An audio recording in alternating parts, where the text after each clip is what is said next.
The majority may not be on board with these demonic ideals as much as the media and the celebrities would like you to believe.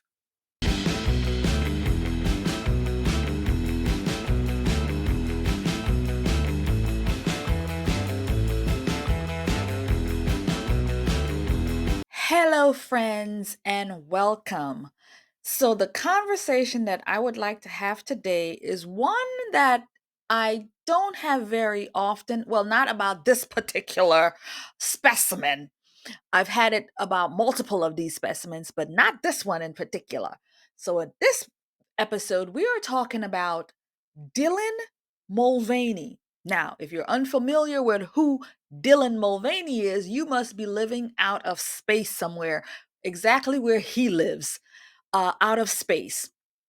So, Dylan Mulvaney is a man who decided to film himself becoming a so-called woman. And so he even talked about tampons, which don't know how you can talk about tampons when you have no use for them. I will digress. So Dylan Mulvaney, Coors Light controversy, didn't really cover it here, but everybody knows about that controversy. So this is who we're going to talk a little bit about today. So it turns out that Dylan Mulvaney may not be as popular as he would like you to believe, or the mainstream media would like you to believe, or the um, media outlets would like you to believe. Yeah, he may not be that popular. So he had an event, and well, they were pretty much crickets, not a lot of attendance. So we're going to talk about this a little, and yeah, let's We just do do. it. We just had a salon for you. You were the guest of honor. Thank you. What is a salon? A salon is a dinner or lunch event where everybody sits around. No phones allowed. No phones. No side conversations. No side. And we go around the table. And we had to get ask know one permission another. to go to the bathroom. I don't care for that typically, but this one time I did let you go. And we had some, a lot of came up. Rosie O'Donnell was here. Oh. Meredith Lynch. Margaret Cho. Margaret Cho. Sia. Taylor Lorenz. It was, Sia sang. Sia did sing. What about that? And friend Robin honestly, was one here. of my favorite days ever. Yeah. So thank you. It was a blast. I love ya. Love you. So, introductions to Dylan Mulvaney. That would be the one in the dark pink. Now, to me, each of them look like an older version of the other and a younger version of the other. So I'm really tempted to wonder if Kathy Griffin, that's her name, Kathy Griffin, the old one, if she is one of those, if she is like Dylan Mulvaney, one of those transgenders or transsexuals. Don't know which one it's the right tag, but transgender, transsexual. In Kathy Griffin's earlier days, that would be called transsexual. But in this genre of life, this is a transgender. So again, don't know if they're both two peas in a pod. If you get my drift, two peas in a pod. So this is what it is. And as you can see here, they're propping this person up, this human up, Dylan Mulvaney, the light pink, the dark pink one, the short blonde head, not the aged redhead. So they are propping this person up to present to the world. This is so exciting. This is a wonderful thing. This is being accepted. We're really all accepting here. We're having brunch and lunch, and we're bringing all these fancy people. Well, not Rosie O'Donnell. No, nothing's fancy about that, right? There's nothing fancy about Rosie O'Donnell, right? She's just she's just that. What did Trump call her? Let's not bring Trump into this. Oh, God. I think he called her ugly. I think he called her a very ugly woman. I believe he did. Any event, so they're propping up this here transgender Dylan Mulvaney as the creme of the crop. But the problem is the public don't seem to be so taken by Dylan Mulvaney.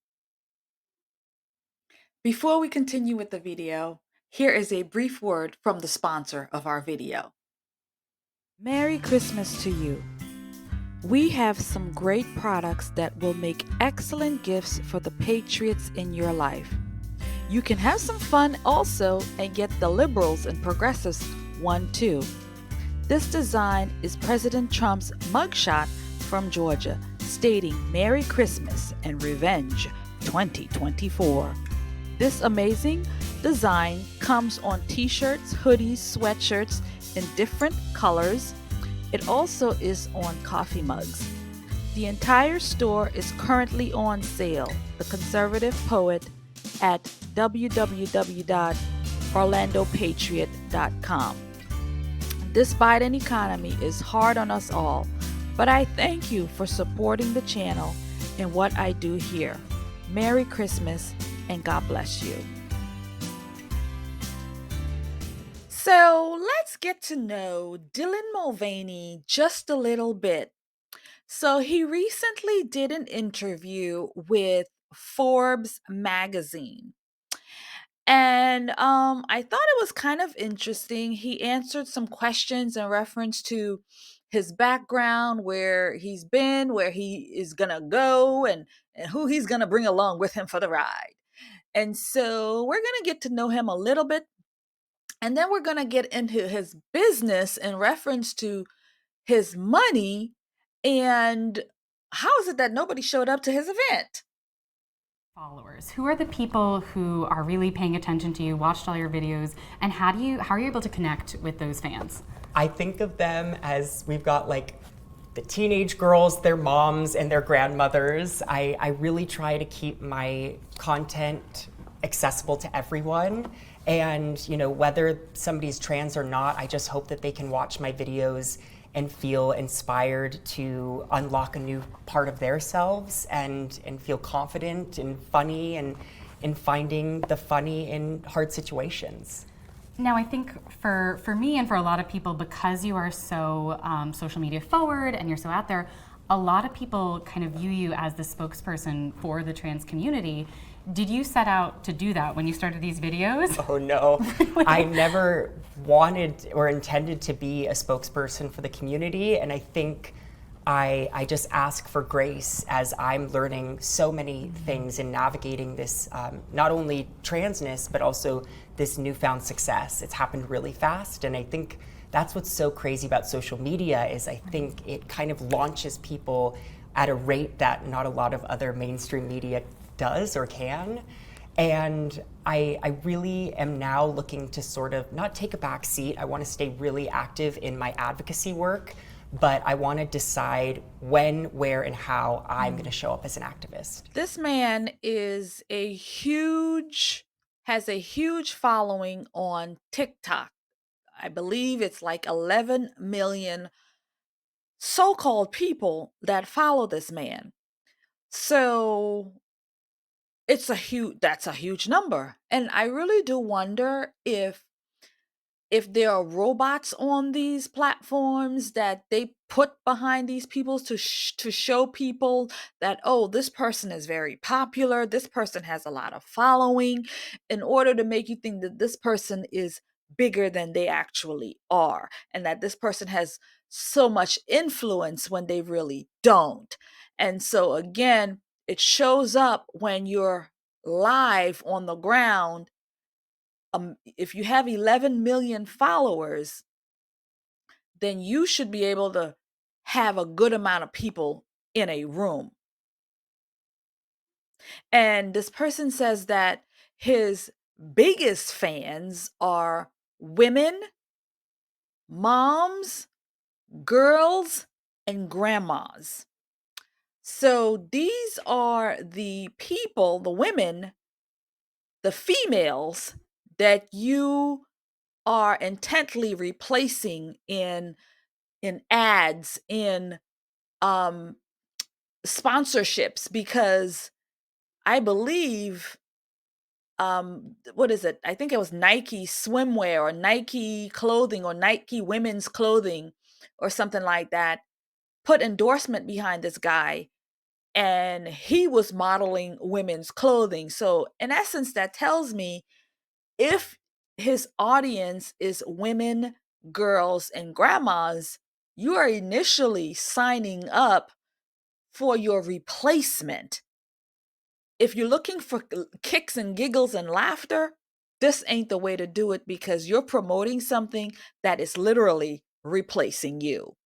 That I love to bring up all the time is that the LGBTQ plus community has nearly $4 trillion in global purchasing power. We've got the purchasing power. Exactly. Yet brands are still shying away from LGBTQ plus representation.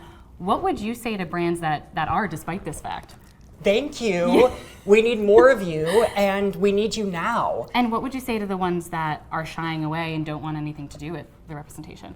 I would say, well, that's a disappointment, because we're here and we're not going anywhere. And I also think that there are brands that are interested in working with someone like me, but maybe don't know how to, or nervous to get involved or ask the wrong thing. Yeah.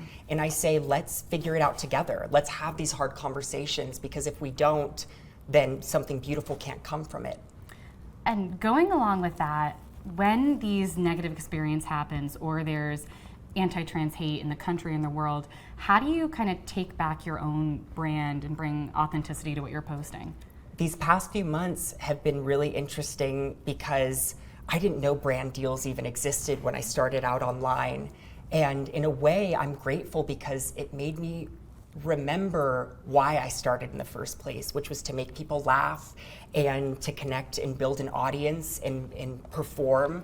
And I think that that's what I always want to come back to, is why did I start this in the first place? That makes a lot of sense. Whoopsies. I think his male voice came out. Whoopsies. Didn't mean to sound like a dude.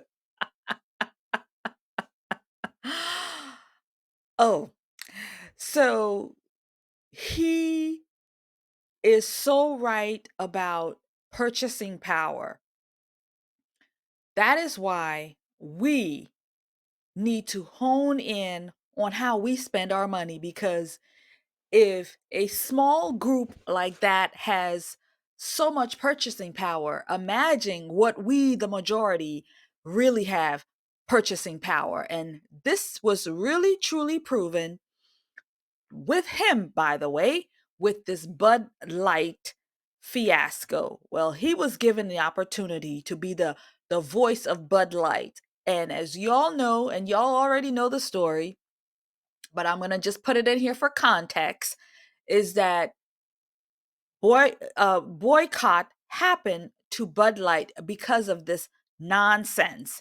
And so we, the majority, our purchasing power was put to it, and Bud Light is nearly out of business because we, the people, decided we were not going to put up with this nonsense of women replacement. And now you want them to who wants to be drinking their beer watching a man in dress up? Nobody does. Nobody, no red-blooded American male wants to see that. And we, the women, sure as hell don't want to see that. So yeah, Bud Light had a coming to Jesus moment because they wanted to go woke and display this nonsense. So we actually have more purchasing power than you, the minority. My favorite videos of you was last year you sat down with President Joe Biden. How was that? Grandpa Joe. No, that was a crazy experience, because I would have never expected to do anything like that. I just wanted to be in the background in a Broadway musical, and then to be sitting there with Joe, our president, was really amazing. But I think, I maybe wasn't fully ready to do something that major for the community yet. Yeah. But I now know a lot of people who are capable of that, and I'm still proud of it. I mean, one of the things you said that I actually want to read back to you, because it stood out to me so much, is you said to him, Republicans have turned trans and non-binary people into this thing to blame society's downfall on. And I thought that was so fascinating, and it was probably the first time a lot of people around the world were hearing it. People want to paint someone like me to be a monster, but it's like, hello, I'm just Dylan, and I'm a person that wants love and wants family and success and friendships. And I think when someone like me or our identities get politicized, there's no real productivity that can come from that, because Absolutely. we're not being seen as a human, we're being seen as this The thing. thing is, I don't believe anybody wants to paint Dylan Mulvaney or transgenders as monsters, but I do believe that these people have mental illnesses and they need to be treated accordingly. And being out here in the society where you're forcing this upon the majority of the country, the people, the world, it's not a good look to say if we don't accept this, then we are, hateful or xenophobe or transphobe or homophobe or whatever phobia there is. The thing is, this thing is being used politically. Obviously, you went and sat with Joe Biden, who, by the way, is all for this. He wasn't, a couple of years ago, but now he's all in because he is now that far gone. He's that far left. And, you know, trying to push this on us through the president of the United States. This is the first time I've actually called Joe Biden the president of the United States. Yeah, we're gonna not do that. To sit down with old Grandpa Joe and have this influence to try to show America, oh yeah, Joe Biden is on board with this, and so therefore you need to be too. I think it's really a sad thing in a society where this person is sitting down with the so-called president of the United States and pushing this nonsense about cutting off children's parts and cutting off your parts and turning into this, this masquerade of nonsense. It's, and they're telling the society, you need to get along with this, and we don't. So again, we don't think of you as any kind of monster, but what we do think of you as a mental person who needs to be in a mental ward to have mental help. That's what we think of you.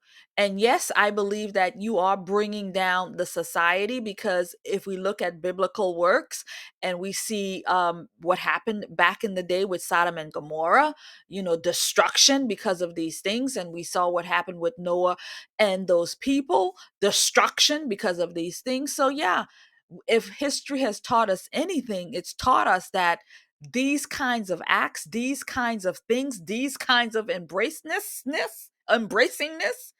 is going to be the downfall of the society. So, yes, I do blame you for that. But it is written that these things will happen. So you're just playing your role in the society. But for us as people on the other side of this, we have to stand up and speak against these things, because one day we will have to answer, how did you do when these things were being pushed down people's throats? Did you stand up and speak the truth about what this is? I'm going to have to stand up and say, yes, Lord, I did speak up and spoke about these things in this very here video right there. So, yes, you are sort of a menace to the society when it comes to these things. And we can't be silent about it. We have to speak up, and they can call it hate speech, they can call it xenophobe, transphobic, whatever it is. But as just like you have the ability to speak your truth and your piece and all of that, we also have the ability to speak the truth and all of that. So here it is. Trans actress and content creator Dylan Mulvaney spoke to a crowd of students about adjusting to fame, musical theater, fashion, and being considered an activist during a lecture hosted by, I don't know what that is, on Tuesday. SPSU, oh, Penn State University. Penn State, that's right.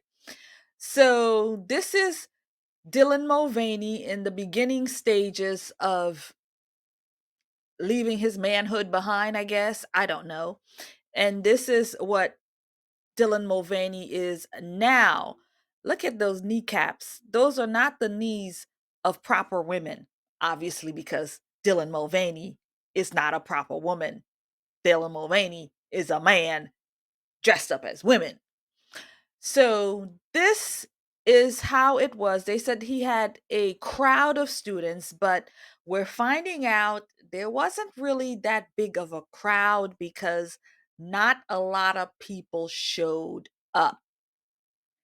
So Dylan Mulvaney to charge $40K for college visits this year, months after backlash over the Bud Light partnership that went south. The cost of beer brand 27 billion.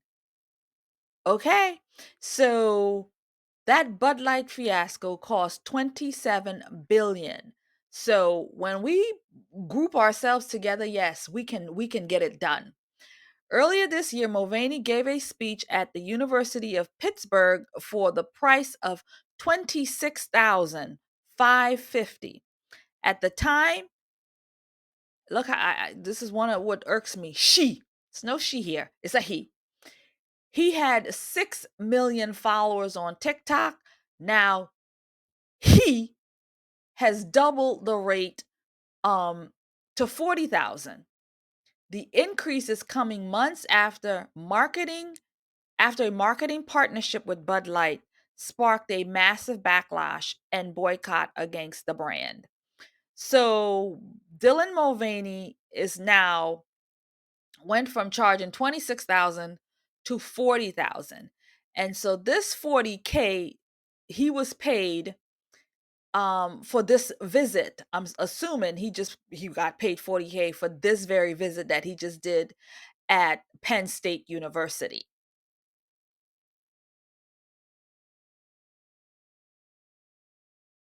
So the university forked the bill and gave out free tickets.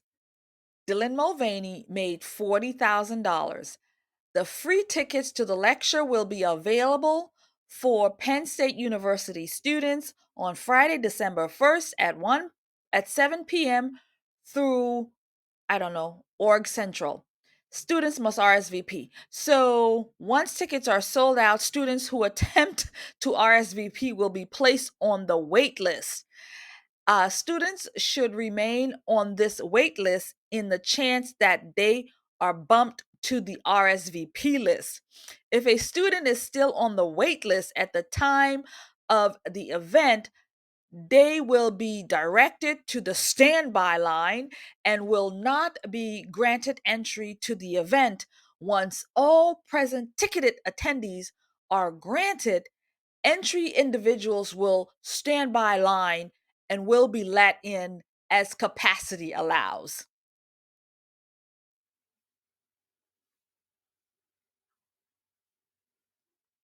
So it looks to me as if standing room only didn't happen. Waiting list didn't happen. RSVP'd and all that didn't quite happen because crickets, an empty room for Dylan Mulvaney.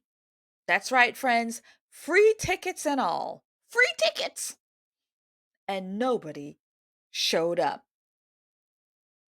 Well, Dylan Mulvaney has some inspirational message that he was giving to, I don't know, maybe the 5 people in the room. But let's take a listen to hear the inspiring message that is Dylan Mulvaney. 100%. I feel my bigger picture I'll share with you is like my dream in life is to like have like a Hello Sunshine like Reese Witherspoon, or do the Ryan Murphy thing and like make other people's stories. And I think a lot of those stories that I want to help make are black trans stories. And I know that I'm not the right one to like create those, but I want to help get our foot in the door. And I think I'm like one of the most privileged trans people in the world right now, and I'm starting to find seats at the table, and I want to be able to clear space for my other dolls.